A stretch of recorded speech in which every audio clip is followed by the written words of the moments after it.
الحمد لله رب العالمين والعاقبة للمتقين والصلاة والسلام على سيد الأنبياء والمرسلين وعلى آله وأصحابه أجمعين أما بعد أعوذ بالله من الشيطان الرجيم بسم الله الرحمن الرحيم وَلَنَبْلُوَنَّكُمْ بِشَيْءٍ مِّنَ الْخَوْفِ وَالْجُوعِ وَنَقْصٍ مِّنَ الْأَمْوَالِ وَالْأَنفُسِ وَالثَّمَرَاتِ وَبَشِّرِ الصَّابِرِينَ وقال تعالى لا تقتلوا أنفسكم وقال رسول الله صلى الله عليه وسلم لو اجتمعت الأمة على أن ينفعوك بشيء لم ينفعوك بشيء إلا ما قد كتب الله لك ولو اجتمعت الأمة على أن يضرك بشيء لم يضرك بشيء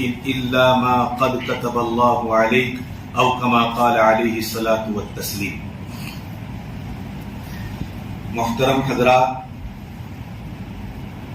زندگی یہ اللہ تبارک و تعالی کا انتہائی عظیم الشان تحفہ ہے.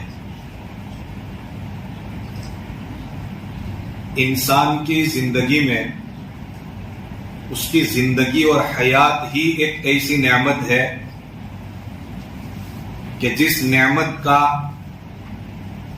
آج کی یہ ترقی یافتہ دنیا کہ جو اپنی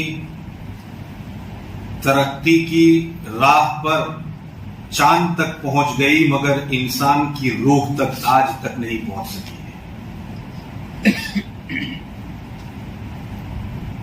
انسان کو اللہ تبارک و تعالیٰ نے زندگی اور حیات عطا فرمائی مگر اس کو اس کا مالک نہیں بنایا. انسان کو انسان کی زندگی کا امین اور امانت دار بنایا. آج میڈیکل سائنس نے اپنی ریسرچ کی بنیاد پر انسان کے سر کے بال سے لے کر کے پاؤں کے ناخن تک کی تحقیق کر لی کہ سر کے بال کے کب اگتے ہیں کب جھڑتے ہیں، کیوں جھڑتے ہیں کیوں اگتے ہیں. اس کا دماغ، غرض یہ کہ ایک ایک آرگنز پر میڈیکل سائنس نے اتنا ریسرچ کیا کہ ہر چیز کی باریک سے باریک تحقیق آج دنیا انسانیت کے سامنے رکھ دی. لیکن اسی انسان کے اندر ایک چیز جس کو روح کہا جاتا ہے، جس کو حیات کہا جاتا ہے، یہ سوال کافروں نے نبی اکرم صلی اللہ علیہ وسلم سے آج سے 1450 سال پہلے پوچھا تھا. اے محمد، ذرا یہ بتائیے یہ روح کیا چیز ہے؟ قرآن نے اس بات کو بیان فرمایا یسألونک عن الروح. اے محمد، اے پیغمبر صلی اللہ علیہ وسلم، یہ لوگ آپ سے روح کے بارے میں سوال کر رہے ہیں. ان کو روح کی تحقیق چاہیے، ان کو روح کا ریسرچ چاہیے. اللہ تبارک و تعالیٰ نے قیامت تک آنے والی پوری انسانیت کو، اس مشینی اور ٹیکنیکی دور کی پوری برادری کو، اور کہا جائے کہ پوری سائنٹسٹ برادری کو اس بات کا چیلنج کر دیا کہ آپ یوں کہہ دیجئے، ان کو اور کسی جواب کی ضرورت نہیں ہے، کہ قل الروح من امر ربی. یہ روح، یہ حیات، یہ میرے پروردگار کے حکم سے ہے. بس اس سے زیادہ آپ اس کی حقیقت تک نہیں پہنچ سکتے ہیں. آج کے اس مشینی دور میں جہاں سورج سے نکلنے والے ویوز اور شعاؤں کو سائنٹسٹوں نے اکٹھا کر دیا، جمع کر دیا اور سولار سسٹم لا کر کے رکھ دیا، اور انسانوں کو اس کے ذریعے بجلی کی سپلائی ہو رہی ہے. اتنی باریک تحقیق انہوں نے کی. ہوائیں جو ایک زمانے تک کہتے تھے کہ ہوا کتنی ہے، اس کا پریشر کتنا ہے، اس کی رفتار کتنی ہے، کوئی نہیں بتا سکتا. مگر سائنس نے یہاں تک تحقیق کر لی کہ اس کے پہیے میں کتنی ہوا ہے، اور اس ہوا کو جو جنریٹ کیا جا رہا ہے اس میں کتنی ہوا ہے، اور اس وقت ہواؤں کی جو رفتار ہے وہ کتنی ہے. بالکل اس کا میجرمنٹ اور اتنا مضبوط اسکیل کر کے اس کو رکھ دیا کہ آج انسان حیران ہو جاتا ہے کہ ہائی ایک زمانے تک یہ حقیقت ہم اس سے واقف نہیں ہو سکے. میرے کہنے کا منشا یہ ہے کہ ایک ایک چیز پر ریسرچ ہوا، یہاں تک کہ انسان کی روح کو جاننے کی اب تک کوششیں ہوئی، لیکن آج تک کوئی سائنٹسٹ نہ اس بات میں کامیاب ہوا اور نہ آئندہ وہ کہہ سکتا ہے کہ میں کبھی کامیاب ہو سکتا ہوں. تحقیق کر رہے ہیں. قرآن کا یہ چیلنج یسألونک عن الروح، میں بتانا چاہتا ہوں کہ انسان کی زندگی کتنی قیمتی ہے. آج کے اس مشینی دور میں بھی کوئی روح کو کیچ کرنا چاہے اور کوئی روح کو اپنے کنٹرول اور اپنے قبضے میں لانا چاہے تو نہیں لا سکتا ہے. اس بنیاد پر کہا جاتا ہے کہ انسان کی زندگی یہ قدرت کا اور نیچر کا، پرکرتی کا انسان کو عظیم الشان تحفہ ہے جس کا انسان اندازہ نہیں لگا سکتا ہے. اس کو آپ یوں سمجھ سکتے ہیں کہ اتنا قیمتی تحفہ ہے کہ پیارے آقا جناب محمد رسول اللہ صلی اللہ علیہ وسلم نے زندگی کو بچانے کے لیے اور زندگی میں نکھار پیدا کرنے کے لیے علاج، معالجہ اور دارو دوا کرنے کا نبی اکرم صلی اللہ علیہ وسلم نے انسانیت کو حکم فرمایا ہے. علاج کرنا زندگی بچانے کے لیے، زندگی کو نکھار دینے کے لیے، زندگی کو صحیح معنی میں جینے کے لیے علاج کرانا. یاد رکھیں اللہ کی ذات کے اوپر توکل اور بھروسے کے خلاف نہیں ہے. اگر ایسا ہوتا تو نبیوں میں سے کوئی بھی اس کا علاج نہ کراتا، مگر حضرات انبیاء کرام علیہم الصلاۃ والتسلیم توکل، اللہ کی ذات کے اوپر بھروسہ ان کو جس قدر حاصل تھا پوری دنیا مل کر کے بھی ایسا بھروسہ پیش نہیں کر سکتی. آج بخار آتا ہے، انسان کبھی لاپرواہ ہو کر کے یہ بات کہہ دیتا ہے کہ مجھے بخار آتا ہے لیکن مول صاحب ہم کبھی ٹیبلٹ نہیں لیتے. ذرا علماء سے پوچھیں کہ آپ کے اس جملے کا مطلب کیا نکلتا ہے. میرے سر میں درد ہوتا ہے لیکن میں کبھی دوا دارو نہیں کرتا ہوں. بڑے فخریہ انداز میں بہت پراؤڈ کے ساتھ اس بات کو بیان کیا جاتا ہے، لیکن کیا کبھی اس بات پر غور کیا کہ تم اپنے آپ کو علاج نہ کرا کر کے ہلاکت میں ڈال رہے ہو، اور جو زندگی اللہ تبارک و تعالیٰ نے میرے اور آپ کے خالق و مالک نے اور کریٹر نے ایک امانت کے طور پر مجھے اور آپ کو عطا فرمائی ہے، اس امانت کی حفاظت کے اندر ہم جو ہے مجرمانہ کردار ادا کر رہے ہیں.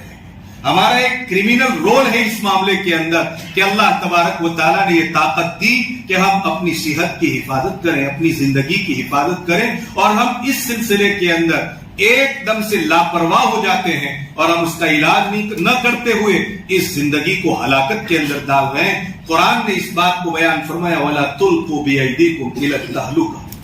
اس کے وسیع مفہوم کے اندر ایک مفہوم یہ بھی شامل ہو سکتا ہے کہ اس طرح سے تم اپنے آپ کو ہلاکت کے اندر مت ڈالو. نبی اکرم صلی اللہ علیہ وسلم نے بہت سی مرتبہ خود بھی علاج کیا ہے اور اپنے صحابہ کرام رضوان اللہ تعالی علیہ مجمعین کو بھی علاج کی ترغیب دی ہے. یہ دلیل ہے اس امر پر کہ زندگی ایک انمول تحفہ ہے، انمول تحفہ ہے. ایک مرتبہ چلی جاتی ہے، دوبارہ کبھی واپس نہیں لا سکتی. لا سکتے ہیں کیا دنیا میں کبھی یہ بات سننے کو پہلے ملی؟ آج مل سکتی ہے یا آئندہ کبھی ایسا مل سکتا ہے کہ فلانا آدمی مر گیا تھا اور قبر میں سے سائنٹسٹوں نے مل کر کے اس کو ایک نئی روح دے دی ہے، ایک نئی زندگی دی ہے؟ نہ آج سنا ہے نہ کبھی سن سکتے ہیں اس بات کو. اس سے ہم کہتے ہیں انمول تحفہ ہے. اس کی کوئی قیمت ہی انسان نہیں لگا سکتا ہے. اس کی کوئی قیمت اگر لگانا بھی چاہے تو سمجھ لیجئے کہ یہ دنیا کا سب سے بڑا بیوقوف انسان ہے کہ ایک انمول چیز کا کوئی مول بیان کر رہا ہے، اس کی کوئی قیمت بیان کر رہا ہے. اب اس سے اندازہ لگائیے کہ اتنی انمول چیز کو اللہ تبارک و تعالیٰ نے مجھے اور آپ کو امانت کے طور پر حوالے کیا ہے. میرا اس کے اوپر کوئی رائٹ نہیں ہے. یاد رکھیں، میں اپنی زندگی پر، اپنی حیات کے اوپر، اپنے جیون کے اوپر میرا مالکانہ کوئی اختیار نہیں ہے. ہمارا جو کچھ بھی اختیار ہے وہ ایک ٹریزری کے طور پر، وہ ایک امانت کے طور پر ہے. ہم اپنی زندگی کے امین ہیں، اور امانت کا مسئلہ آپ حضرات جانتے ہیں کہ امانت کی حفاظت کرنے کی ذمہ داری ہر انسان کے اوپر عائد ہوتی ہے۔ کسی کی چیز استعمال کے لیے لاتے ہیں تو فرض بنتا ہے کہ جس طرح سے اس کو استعمال کے لیے لائے ہیں، جیسی تھی اس کو ویسی واپس کرنے کی کوشش کی جائے، یہ ذمہ داری ہے۔ اللہ نے مجھے اور آپ کو یہ زندگی بطور امانت عطا فرمائی، اور اس طرح سے اس کی حفاظت کا ہم لوگوں کو ضامن بنایا ہے، بلکہ گارنٹر بنایا ہے کہ خبردار اگر اس کی حفاظت کے باب میں ذرہ برابر بھی چوک کر لی تم لوگوں نے تو روز قیامت پروردگار کہہ رہا ہے کہ تمہاری باز پرس ہوگی، اور جب تک تم سے اس کا حساب نہیں لیا جائے گا اس وقت تک تمہیں چھوڑا نہیں جائے گا۔ یہ کوئی معمولی چیز نہیں ہے۔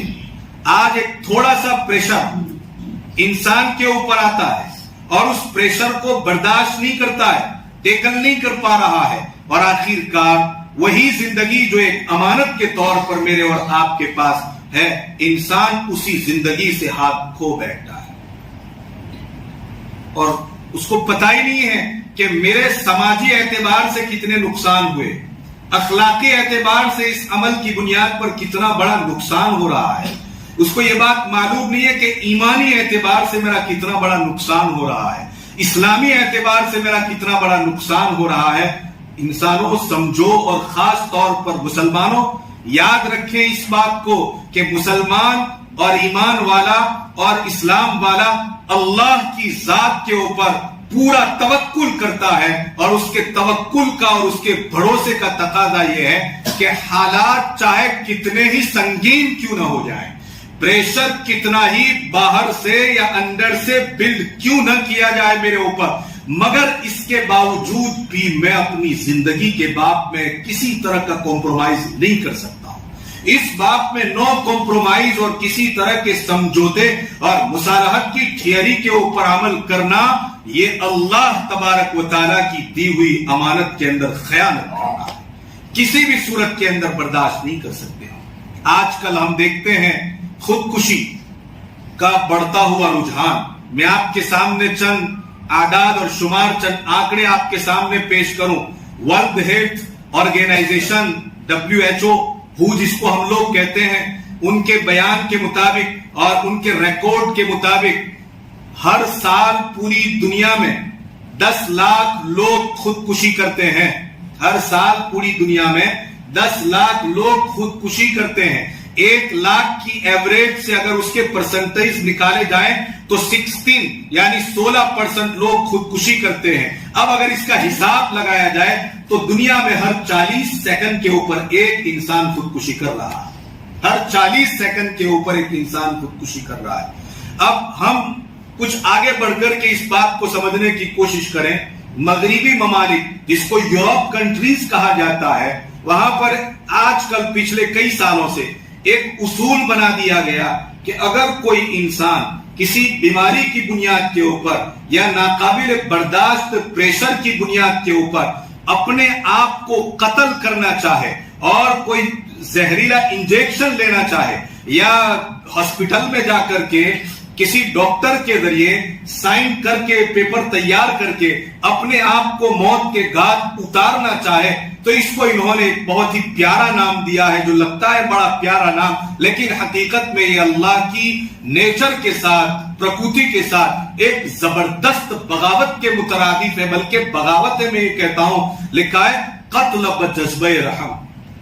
اس کو کیا کہتے ہیں؟ قتل بجذبہ رحم، یعنی کہ مہربانی کے عنوان سے، مہربانی کے عنوان سے، کسی کے تئیں ہمدردی کے عنوان سے اس کو اپنے آپ کو قتل کرنے کا، یا وارثی اور وارثین یا اولیاء کو اپنے باپ یا اپنی ماں، اپنا دادا، اپنی دادی، اپنا نانا، اپنی نانی یا اپنا کوئی ایسا عزیز جو کسی زبردست اور ناقابل درست اور ناقابل بظاہر ناقابل درست بیماری کی بنیاد کے اوپر وہ اس کو اسپتال لے جا کر کے اس کو انجیکشن دے کر کے اس کو قتل کرنا چاہے تو قانونی طور پر اس کو قانونی حیثیت دی گئی ہے، اس کو دفعات اور آرٹیکل کی روشنی کے اندر قتل کرنے کی کیا ہے بولو اجازت ہے، یہ قانون ہے۔ اور پچھلے دنوں وطن عزیز کے اندر بھی اس کے اوپر کافی لیجسلیٹو اسمبلیوں کے اندر بھی اس سلسلے کے اندر کافی بحث و مباحثہ ہوا اور اس کو قانون بنانے کی کوششیں کی گئیں، لیکن یاد رکھو مذہب اسلام کسی بھی صورت میں اس بات کی اجازت نہیں دے رہا ہے۔ میں ایک نہیں ڈھیر ساری آیات، ایک نہیں ڈھیر ساری روایات آپ کے سامنے پیش کروں۔ قرآن مقدس کہہ رہا ہے لا تقتلوا انفسکم، بیماری اللہ کی طرف سے آ رہی ہے، آئے شفا اللہ دیتا ہے، دے دے گا۔ حالات میں تنگی اللہ کی طرف سے ہیں اور حالات میں وسعت اللہ کی طرف سے ہیں۔ وَتِلْكَ الْأَيَّامُ نُدَاوِلُهَا بَيْنَ النَّاسِ، لوگوں کے درمیان میں حالات ہم تبدیل کرتے رہتے ہیں۔ کبھی انسان کو آزمایا جاتا ہے، امیر بنا کر کے آزمایا جاتا ہے، تو کبھی انسان کو محتاج اور تنگدست بنا کر کے آزمایا جاتا ہے، کبھی انسان کو بیماری دے کر کے آزمایا جاتا ہے، تو کبھی انسان کو صحت دے کر کے آزمایا جاتا ہے۔ غرض یہ کہ اللہ تبارک و تعالیٰ نے ایمان والوں کو تو آزمائش کی پہلے سے پیشین گوئی کے طور پر کہہ لیجئے، یا کہہ لیجئے کہ اللہ تبارک و تعالیٰ نے قرآن مقدس کے اندر ایک دم واضح کرسٹل کلیئر انداز میں یہ بات بتا دی تھی کہ وَلَنَبْلُوَنَّكُمْ بِشَيْءٍ مِّنَ الْخَوْفِ وَالْجُوعِ وَنَقْصٍ مِّنَ الْأَمْوَالِ وَالْأَنفُسِ وَالثَّمَرَاتِ وَلَنَبْلُوَنَّكُمْ، ہم تم کو آزمائیں گے۔ کس چیز سے آزمائیں گے؟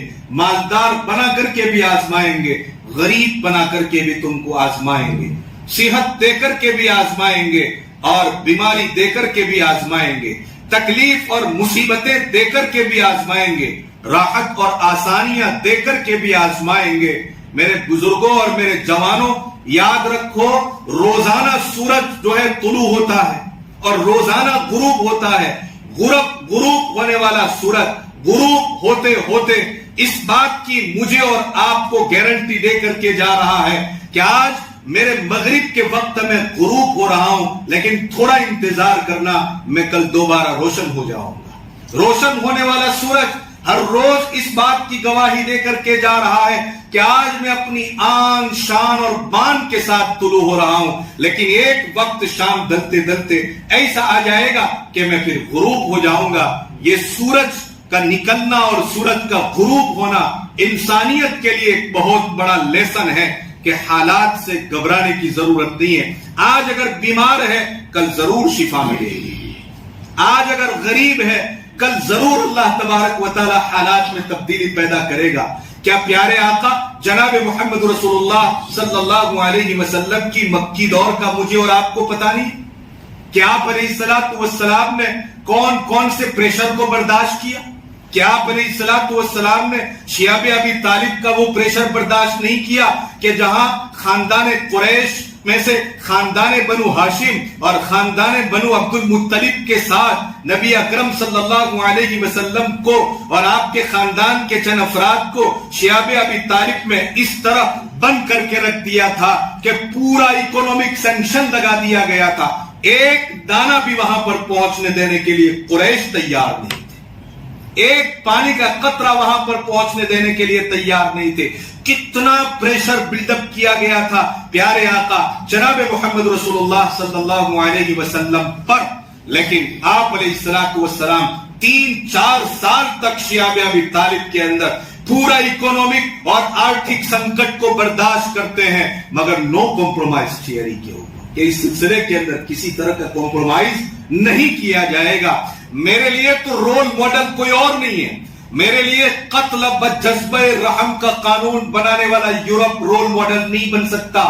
میرا رول ماڈل اور میرا آدرش، میرے لیے سب سے بڑا سیمپل اور میرے لیے سب سے بڑا نمونہ وہی ذات بن سکتی ہے جس ذات کو دیکھ کر کے، جس کو آدرش بنا کر کے، جنہوں نے اپنی زندگیوں کے اندر انقلاب پیدا کیا تھا، جنہوں نے اپنی زندگیوں کے اندر ایسی تبدیلیاں پیدا کی کہ آج وہی زمانے جاہلیت کے وہی خونخوار لوگ، وہی شراب کے عادی لوگ، جن کو شراب کے ایڈکشن کا عالم تو یہ تھا کہ پرانی سے پرانی شراب پینا اور پرانی سے پرانی شراب پی کر کے فخر محسوس کرنا اور ہر طرح کے بد اخلاقی کو انجام دینا جو اپنے لیے ایک فخر سمجھتے تھے، لیکن قربان جاؤ محمد رسول اللہ صلی اللہ علیہ وسلم جیسے عظیم نمونے کے اوپر، آپ جیسی آدرش زندگی کے اوپر، نبی رحمت صلی اللہ علیہ وسلم کی موسٹ ویلیولیبل لائف سٹائل کے اوپر، کہ انہوں نے آپ کو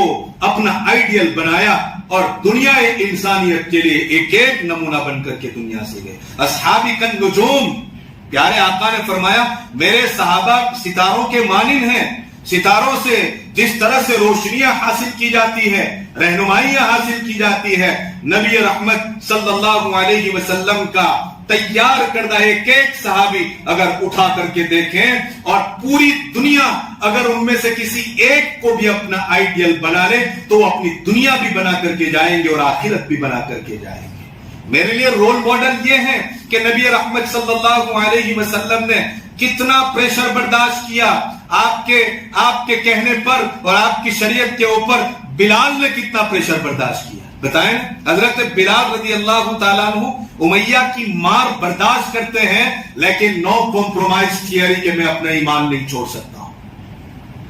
اگر اجازت ہوتی خودکشی کرنے کی، اپنے آپ کو قتل کرنے کی، اپنی زندگی سے کمپرومائز کرنے کی اور خدا سے پہلے، خدا جان لے اس سے پہلے خود اپنی جان دے دینے کی، تو بلال کو اتنا ستایا گیا اور سمیہ کو جس درندگی کے ساتھ مارا گیا تھا، صہیب رومی کے اوپر جو ظلم و ستم کے پہاڑ دائے گئے تھے، اگر بالفرض و تقدیر اجازت ہوتی، مان لے اجازت نہیں تھی، اگر ہوتی تو ان کو اجازت مل جاتی کہ اتنی تکلیف تم برداشت نہیں کر سکتے۔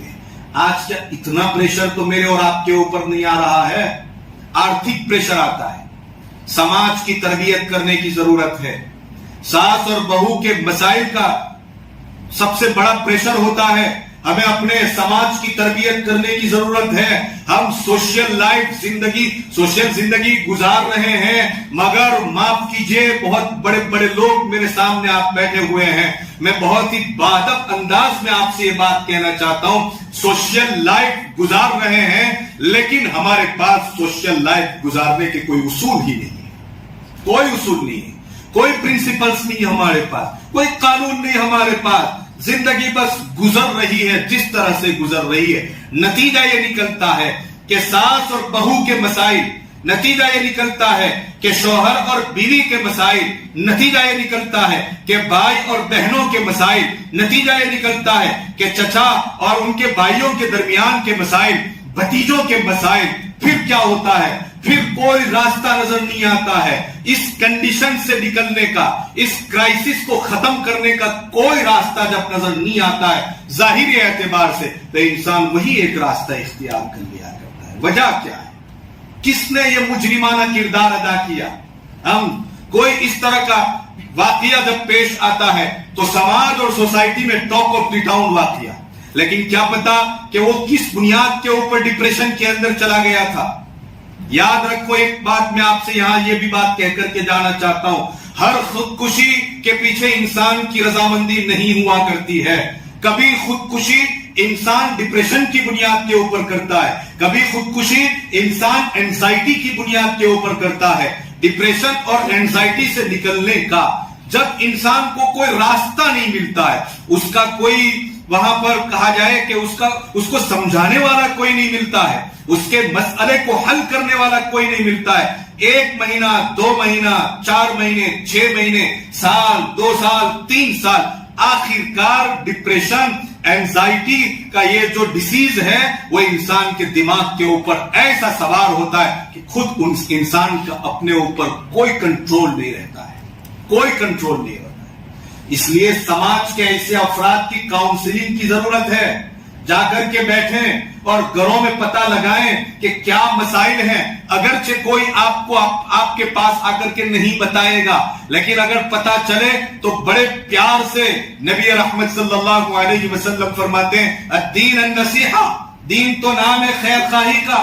کیا خیر خواہی؟ میرا دوست، میری بہن، میری بیٹی، میرے محلے کی بہو یا میرے محلے کی کوئی ماں یا کوئی جوان بیٹا یا کوئی جوان کہہ لیجئے کہ کوئی ادھیر جو بھی ہے، کیا مسائل ہیں، ان مسائل کو جانو اور جان کر کے ان کے مسائل کے باب میں بیٹھیں اور ان کا کاؤنسلنگ کیا جائے کہ کیا پریشانی ہے، کیوں لوگ خودکشیاں کر رہے ہیں، اتنی شرح کیوں بڑھتی چلی جا رہی ہے۔ میں ایک عمومی بات کرنا چاہتا ہوں، میں کوئی خاص واقعے کو لے کر کی یہ بات ہرگز کرنا نہیں چاہتا۔ میں نے پہلے ہی بتا دیا کہ WHO کا جو یہ بتا رہا ہے ریشیو کتنا ہے، ایوری 40 سیکنڈ 1 سوسائڈ، ہر 40 سیکنڈ کے اوپر ایک خودکشی، معمولی یہ شرح نہیں ہے۔ اور میں بتاؤں ہندوستان کے بارے میں 2013 2014 15 اور 16 2014 to 16 3 سال کے اندر ہندوستان کی NCB نے،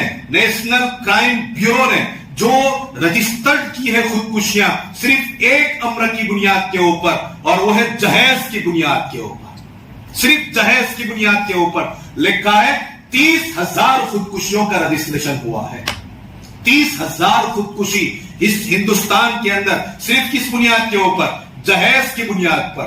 ذرا سکے کی دوسری رخ کو سمجھنے کی کوشش کیجئے، یہ تو وہ ہیں جس کو NCB نے رجسٹرڈ کیا ہے، لیکن بہت ساری وہ خودکشیاں بھی ہے جو کسی کو پتہ ہی نہیں ہے، حکومت کے علم میں ہی نہیں ہے، جو ڈیٹا انہوں نے یہاں پر اکٹھے نہیں کیے ہیں، لکھا ہے اس کا اندازہ 30,000 سے بھی زیادہ ہے، 30,000 سے بھی زیادہ ہے۔ یہ بڑھتا ہوا رجحان کیوں ہے؟ کن مسائل کی بنیاد پر؟ آرتھک تنگی کی بنیاد کے اوپر۔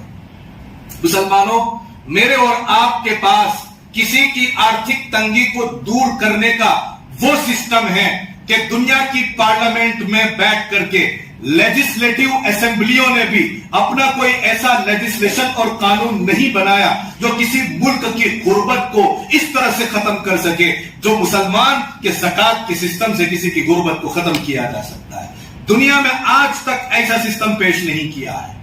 ہمیں ضرورت ہے اس بات کی کہ ہم اپنے معاشرے اور اپنی سوسائٹیز کا جائزہ لیں، انالیسس کریں کہ کہاں کہاں پر لوگ جو ہے ڈپریشن کے شکار ہو رہے ہیں اور اس ڈپریشن کا سبب کیا ہے، اس کے اوپر غور کریں، ہم اس بات کی کوششیں کریں۔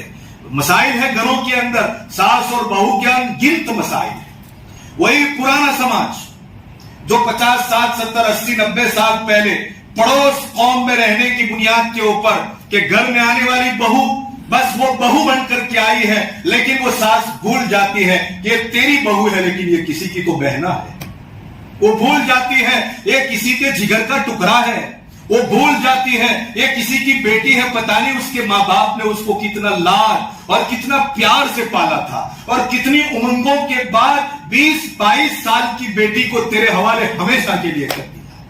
کیا کبھی اس کے اوپر غور کیا؟ ذرا یہ بات اپنے گھر میں بیٹھ کر کہنا یہ ماں باپ کی توہین نہیں ہے۔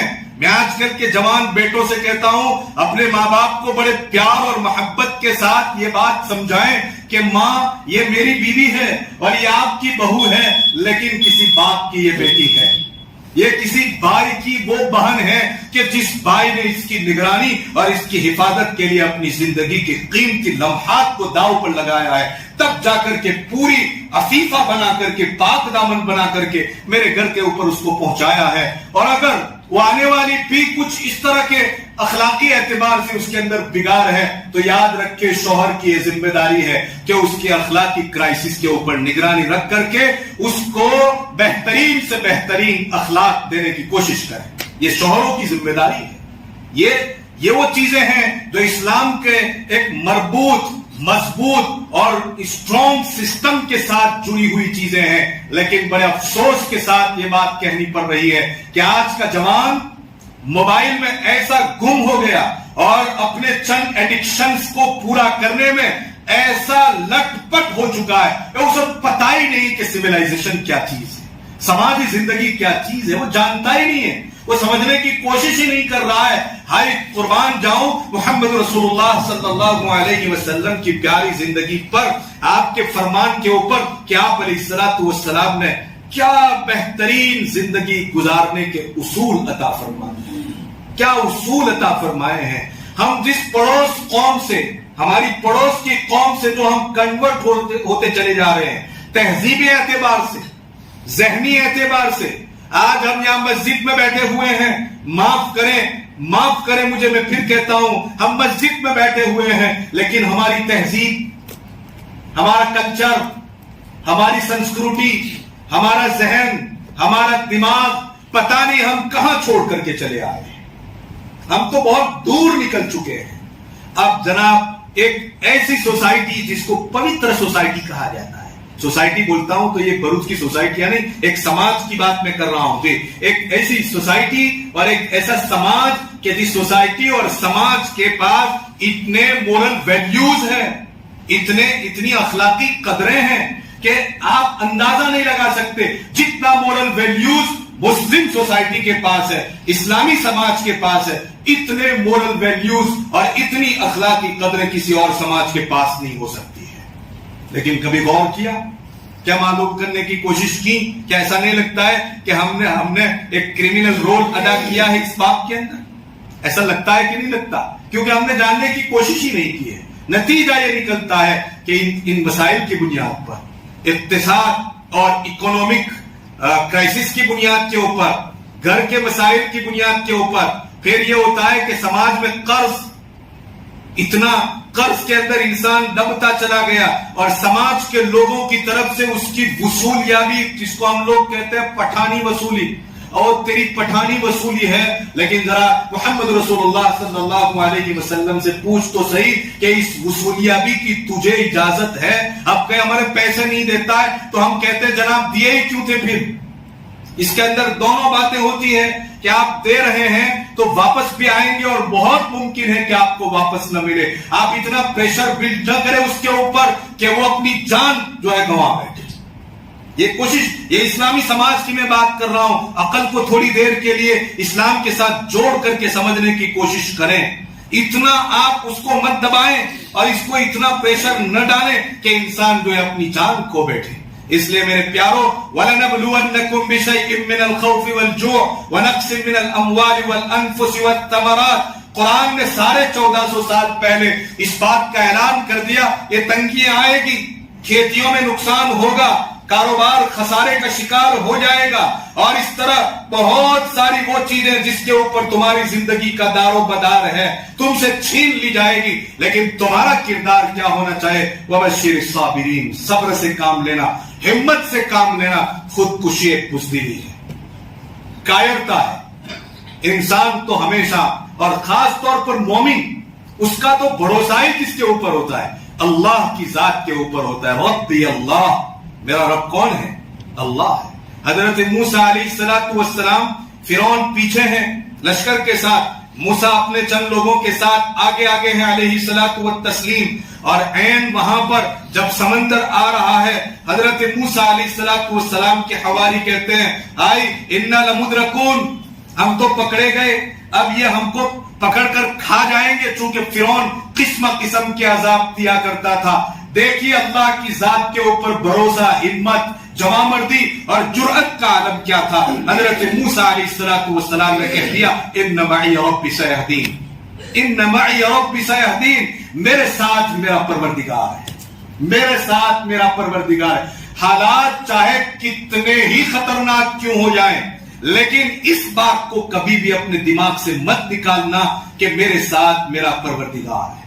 کبھی نہ نکالا جائے, بس ہر وقت اس بات کا خیال رکھے میرے ساتھ میرا پروردگار ہے. آج یہ بدترین حالات ہے, کل انشاءاللہ بہترین حالات بن جائیں گے. آج قرض کی زندگی گزار رہا ہوں, کل قرض دینے والا بن جاؤں گا. یہ ہوتا ہے کسی انسان کو اللہ کی ذات کے اوپر بھروسہ. ہاں, خودکشی ایک تو ڈپریشن, اینزائٹی, اور دوسرا یا تو کمزور ایمان کی بنیاد کے اوپر ہے یا ایمان نہ ہونے کی بنیاد کے اوپر. مومن اور خودکشی لا یجتمعان ابدا, کبھی بھی یہ دونوں اکٹھے اور جمع نہیں ہو سکتے. ایک روایت کہہ کر کے, ایک روایت بیان کر کے اپنی بات کو ختم کرتا ہوں. اللہ کے رسول صلی اللہ علیہ وسلم کی خدمت میں, بلکہ ایک اور واقعہ میں مختصراً, بہت مختصراً, وقت ہو چکا ہے مجھے اندازہ ہے, ایک دم مختصر سے مختصر. ایک قبیلہ تھا, قبیلہ دوس, جو یمن کا قبیلہ تھا. سیدنا ابو ہریرہ رضی اللہ تعالیٰ عنہ اس قبیلے کے تھے. ابھی وقت نہیں ہے ورنہ اس کی تھوڑی تفصیل بیان کرتا. حضرت طفیل ابن عمرو دوسی رضی اللہ تعالیٰ عنہ مسلمان ہوئے اس قبیلے کے. بس ایک منٹ. طفیل ابن عمرو دوسی رضی اللہ تعالیٰ عنہ, اور وہ مسلمان ہوئے تو ہجرت کر کے نبی پاک علیہ السلام کی خدمت میں حاضر ہوئے. ان کے ساتھ ایک اور آدمی بھی ہجرت کر کے آیا تھا. ہوا ایسا کہ وہ ادھر مدینہ منورہ میں ہجرت کر کے آیا تو بیمار ہو گیا. بیماری اس قدر بڑھ گئی کہ اس کی بنیاد کے اوپر اس نے چھری کے ذریعے اپنی انگلیوں کے پوڑوں کو کاٹ ڈالا. وہ رگیں کٹ گئی. نتیجہ یہ نکلا کہ خون بند نہیں ہوا اور خون بند نہ ہونے کی بنیاد کے اوپر اس کا انتقال ہو گیا. یعنی کیا ہو گئی بولو؟ خودکشی کر لی. اللہ کے رسول صلی اللہ علیہ وسلم کی خدمت میں جب اس بات کو پیش کیا گیا کہ ایسا ہوا ہے, اللہ کے رسول صلی اللہ علیہ وسلم نے فرمایا کاش کہ وہ اس کے اوپر صبر کر لیتا, اب قیامت تک وہ اسی طرح سے چلتا, اسی حرکت میں, یعنی وہ اپنے ہاتھ کو کاٹتا رہے گا. لیکن یہ تو میں نے دوسری روایت کا ٹکڑا بیان کیا. اصل واقعہ یہ پیش آیا کہ وہ خود حضرت طفیل ابن عمرو الدوسی رضی اللہ تعالیٰ عنہ فرماتے ہیں ان کا انتقال ہو گیا, اس صحابی کا, یا کہہ لیجئے کہ اس صحابی کا جنہوں نے اپنے ہاتھ کاٹ دیے تھے. تو میں نے ان کو خواب میں دیکھا. بخاری شریف کی غالباً مسلم شریف کی روایت ہے یہ. میں نے ان کو خواب میں دیکھا بڑی اچھی حالت میں ہے. مسلم شریف کی روایت, بڑی اچھی حالت میں. میں نے ان سے پوچھا کہ جناب آپ کا کیا ہوا؟ تو جواب دیا اس صحابی نے کہ اللہ تبارک و تعالیٰ نے ہجرت کی بنیاد کے اوپر, ہجرت کے ثواب کی بنیاد کے اوپر میرے تمام گناہ معاف کر دیے. لیکن میں نے ان کو دیکھا, صحابی کہتے خواب کے اندر, کہ وہ اپنا ہاتھ چھپائے ہوئے تھے, ہاتھ ان کا ڈھکا ہوا. میں نے ان سے پوچھا کہ یہ ہاتھ کیوں ڈھکا ہوا ہے؟ کہ اللہ تبارک و تعالیٰ نے فرمایا جو کام تو نے اپنے آپ کیا تھا, جو ہاتھ تو نے خود بخود کاٹے تھے, اس ہاتھ کو میں ٹھیک نہیں کروں گا. میرے پورے جسم کو اللہ تبارک و تعالیٰ نے ٹھیک اور درست کر دیا, لیکن جو کام تو نے اپنے آپ کیا تھا وہ کام میں درست نہیں کروں گا. حضرت طفیل ابن عمرو الدوسی رضی اللہ تعالیٰ عنہ رسول اکرم صلی اللہ علیہ وسلم کی خدمت میں پہنچتے ہیں اور عرض کرتے یا رسول اللہ, فلاں شخص جو میرے ساتھ یمن سے آیا تھا اور ایسا ہوا, میں نے رات میں ایسا خواب دیکھا. اللہ کے رسول صلی اللہ علیہ وسلم نے ان کے لیے دعا فرمائی, اللہ اے پروردگار تو ان کے ہاتھ کو بھی بخش دیجئے, اے اللہ تو ان کے ہاتھ کی بھی مغفرت فرما دیجئے. یہ تو نبی کی دعا تھی جناب, اب کون سی دعا لائیں گے؟ یہ تو نبی حیات تھے, نبی کی دعا تھی. اللہ تبارک و تعالیٰ نے نبی کی دعا کو اس موقع کے اوپر قبول فرمایا. میرے پیاروں یاد رکھو, آخری بات کہہ کر کے اپنی بات کو ختم کر رہا ہوں, ہر چیز ہو سکتی ہے لیکن خودکشی نہیں ہو سکتی ہے. اللہ میری اور میرے جوان بیٹوں اور بیٹیوں کی حفاظت فرماوے. اللہ ہماری نسلوں کی حفاظت فرماوے. ہم ہر چیز برداشت کر لیں گے, اللہ سے مانگ لیں گے اور منا لیں گے اللہ تبارک و تعالیٰ کو, لیکن جان خدا کی دی ہوئی ایک امانت ہے, جیسی ہے ویسی لے کر کے جائیں گے. بہت امید ہے کہ اللہ تبارک و تعالیٰ ہماری ان پریشانیوں کے نتیجے میں ہماری دنیا بھی بنا دے گا, اور اگر دنیا نہ صحیح تو آخرت میں ضرور اس کا بدلہ ملے گا. اللہ تبارک و تعالیٰ مجھے اور آپ کو اپنی زندگی کی صحیح قدر کرنے کی توفیق نصیب فرماوے, اور اس امانت کا پورا خیال رکھتے ہوئے سماج سے خودکشیوں کا جو رجحان ہے, خاص طور پر وطن عزیز کی میں بات کر رہا ہوں, اس رجحان کو ختم فرماوے, اور اللہ تبارک و تعالیٰ صحیح معنی میں پیسفل زندگی گزارنے والے اسباب بھی مجھے اور آپ کو عطا فرماوے. وآخر دعوانا الحمدللہ رب العالمین. السلام.